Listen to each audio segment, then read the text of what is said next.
In this video, I'll introduce the generic installation step of your Sunba FTHD fixed mini Doom camera. First, please take out the mounting template from the package. If this is a newly released product, you may have to download a PDF from our website and print it out. Anyway, the first step of installation is to drill 3 holes using the template with your electric drill. Make sure you're aware of where you want the lens to point towards prior to drill the holes. And then please insert the 3 expansion bolts, or you can call it sleeve anchors, into the holes that you just drilled.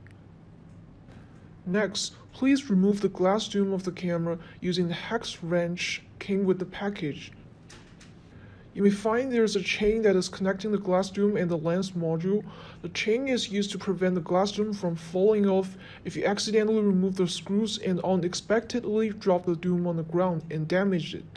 You can separate them, of course, by removing the screws on the chain if you feel that's more convenient for your installation work, but we recommend connecting them back later if just in case in the future you have to remove the glass dome again on the ceiling top, it doesn't fall off.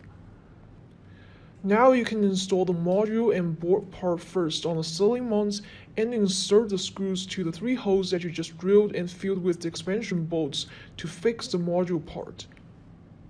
Finally, please install the glass dome back to the camera.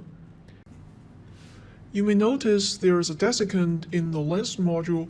This is used to dry out any moisture that comes into the camera glass dome during the installation.